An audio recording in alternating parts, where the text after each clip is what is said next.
Welcome to In Isolation. I'm James Kerwin, webcasting from Los Angeles, California.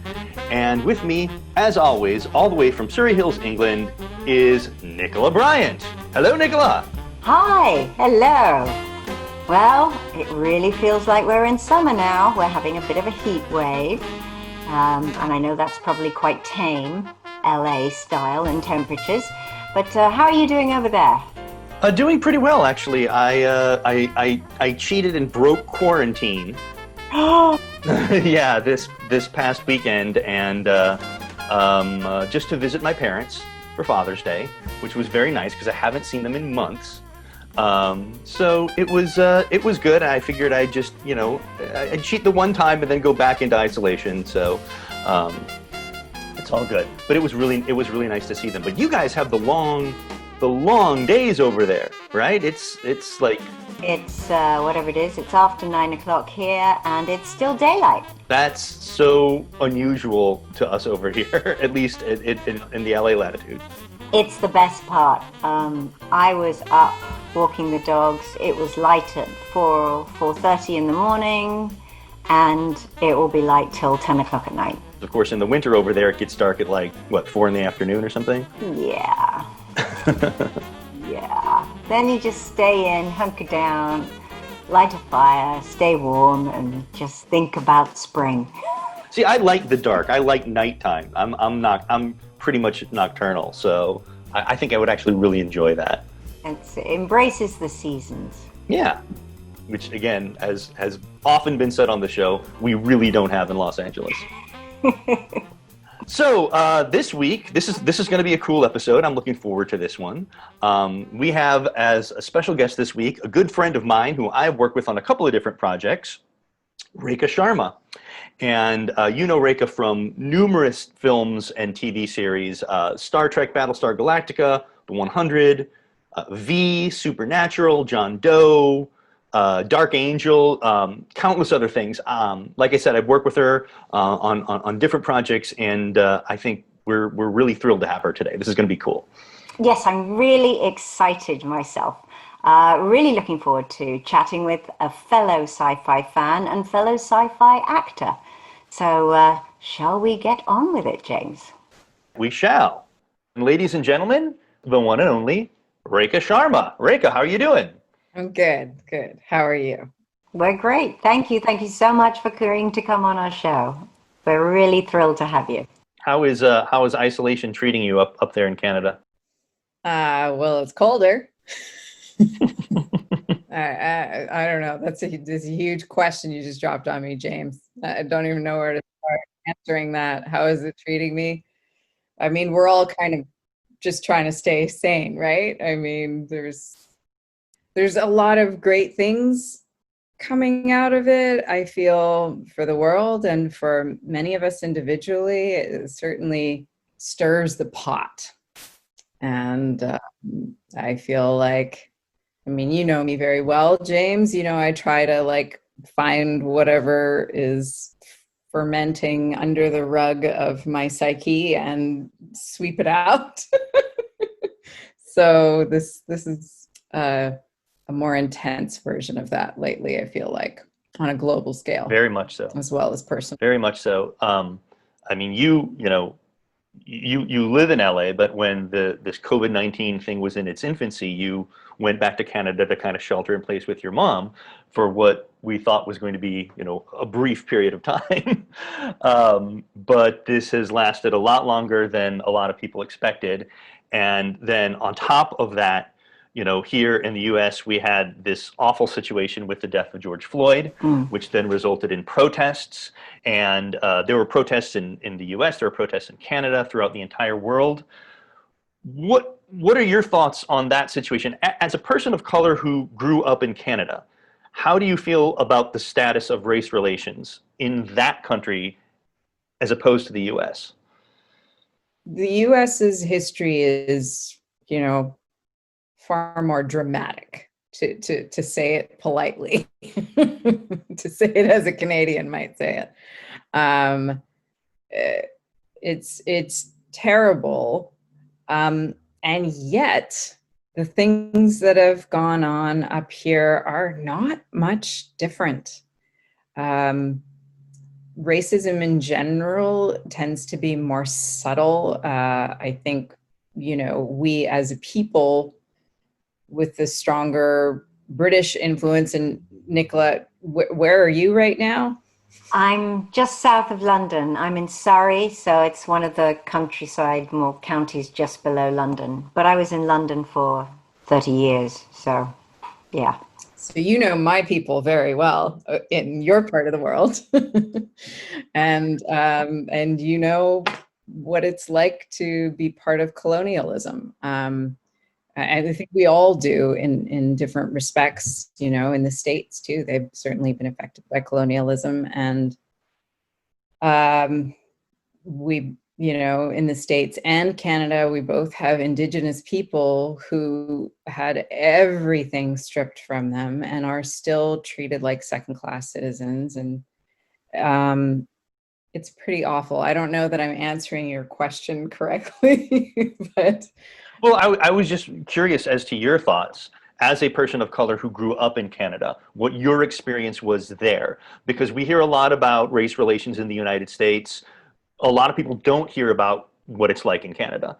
So as a person who's lived in both places for a good portion of your life, I was wondering what different, maybe how you've been treated differently, what experiences you personally had in Canada as opposed to the United States.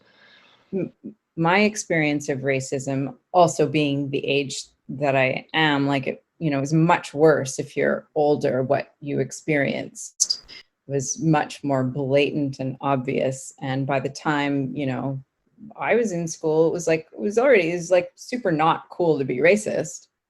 So you were just racist quietly. You know, and so the way that it manifested for me was finding out from the people who were actually my friends, who my friends weren't. Being told, hey, don't talk to that guy. And I'd be like, what are you talking about? Like, we talk all the time. He's super nice to me. And they're like, you don't know what he says behind your back. And the shock of that kind of stuff, going, oh my God, like, people are two-faced, and who can I trust? And, you know, subtle things where it's like, okay, we don't have KKK walking in the streets. My brother, who is older by like 10 years, he did have a skinhead kick him in the jaw, just straight up walk right up to him and kick him in the jaw on the street in front of a club. And he was the only brown person there, and all the white people around him just standing there completely shocked, and nobody did anything about it. I didn't experience anything that intense, but I did have a really shocking moment in my life when I was in art school. We have an art school on this beautiful place called Granville Island in Vancouver, where up until recently you could park for 3 hours in any spot on the island. And while I was in school, I just every 3 hours would move my car. And one day I came out to move my car, and there was a pamphlet in my windshield, pulled it out and looked at it. And it was the most shocking, crazy thing. I pretty much started shaking right away. It was some kind of white supremacist pamphlet with all kinds of crazy things written on it. I'd never read a pamphlet like that before, nor had it put on my windshield. And when I looked around at all of the other cars, it was only on mine. So I quickly became apparent that they knew it was my car. And yeah, I remember getting into the car and, like, I could barely read it. I think it took me an hour to even be able to understand what the words meant, because I was just in shock, like shaking, reading this pamphlet, going, what are these people going to do to me? Why did they put this on my car? So yeah, I was scared at school for the next couple of months, and then, you know, nothing happened. And so my fear subsided, but I always felt like, God, like, you just don't know what could happen.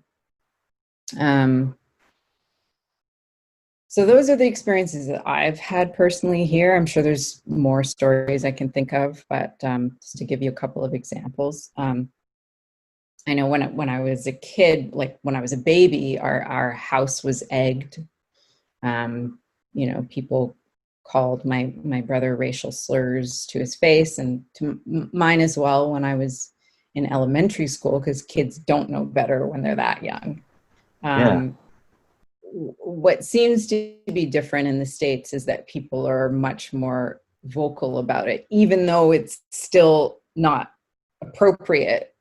It feels like it's just more plain. And I think American people are much more direct and aren't as polite and well mannered and constrained as we are in Canada, which I'm sure you can speak to, Nicola, being from the UK. It's a cultural way of being where it's like, you know, the cuts that are made to people are much more sophisticated. I would say that they used to be, but we've Okay. had a bit of a revolution in terms of when we've been going through this Brexit process, which Right. seems to have unearthed a sector of society that I perhaps naively had thought had gone, and now they've all come out of the woodwork. Um, my best friend, who I'm godmother to both of her children, they're both, as you say, brown people. We don't really say that here, but everyone's got the things that we must and mustn't say, but they are, I would say my godchildren are mixed race. And they have never experienced any kind of racism until Brexit is unleashed, which is this whole, we just all want to be British. Well, they're British. And a lot of this go home stuff has been around, and it's deeply, deeply disturbing. And it's been worrying that it surfaced in people that I thought, oh, I thought you were a decent person, and suddenly I discover that a few doors up from me there's someone who's deeply racist, and now I don't even want to smile at them when I walking my dog and I see them. I'm like, oh. So I feel like you that the coronavirus has stirred up a lot of things, and some good things about us helping each other and society working together, and the, my belief that the planet would improve from all of this, but I'm not sure. But I do believe in that contrast of when we get something that we really go, whoa, don't want this. Really don't want this in our lives. The people who are normally polite and quiet, as you say, in their, I'm very opposed to racism, but I don't need to go around saying it, have become more vocal. So the quieter people are now speaking up and saying, okay, enough. I've really had enough of this now. I'm really ashamed of my fellow British folk who are saying these horrendous things. And the country feels very divided. I think there's great parallels going on between our countries, and it feels very divided at the moment. But part of the thing with the coronavirus was people starting to realize that all these immigrants that we wanted to kick out, particularly from our National Health Service, are the very people who've been saving everyone's lives. So there has been a little bit of the smoothing of the edges in that, and people going, yes, we really do need to appreciate everyone. But the government wanted to kick out the unskilled. So unskilled was being registered as people under a certain earning capacity, which we understand as artists is like, oh, well, there goes most of us. And that also meant a lot of people that we rely on that support all the structures of every business, whether that's the hotel business, the catering business, the farming business, the national health business. We're all dependent on everyone. And we have chucked a lot of people out. We've treated people appallingly who've been here all their lives. And it just breaks me. I can't listen to too much. You know, you listen to enough and you go, wow, I know what's happening, and it just breaks me.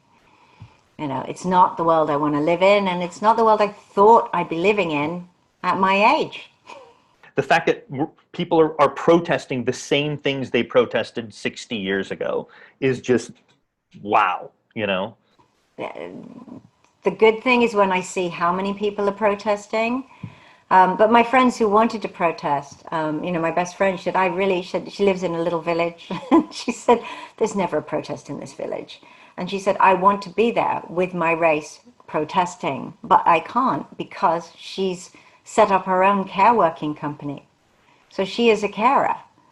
So to protect the people that she takes care of, she can't protest. So, but looking at the people who are protesting, that's a different group of people. That's where I see the progress. It's Right. a much broader spectrum of people who are protesting than the people who were protesting 60 years ago. Very true. Very true.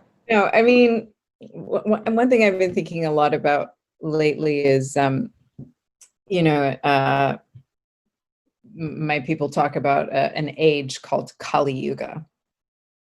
And that is the age that we're in right now. And it is the goddess Kali, who's the goddess of destruction. And there's sort of this, you know, general kind of feeling like, oh, it's just a terrible time where a lot of terrible things happen. And I'm like, it's a goddess, right? So there's got to be a point here. And what is she the goddess of? Not just destruction for the sake of destruction. She destroys the ego. And so if this is her age, then anything that is, pardon my language, bullshit has got to go. She's going to cut the head off of all of those people.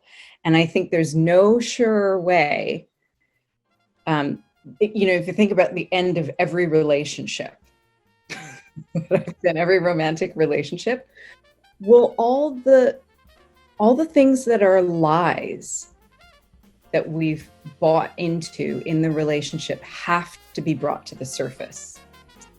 Otherwise, we can't see them and we can't get rid of them. So I think it's an absolute necessity that all those people that have these little harborings inside the back of their mind that are small-minded and ego-based, which is about fear, which is, you know, all of that stuff, that has to come to the surface because we need it out in the open so that we can cut it off at the head. I'm with you. So I think it's intense, but every breakup is intense. And if you've done it right, you're better off having ended the relationship. Right? So we got to end our relationship with small-mindedness.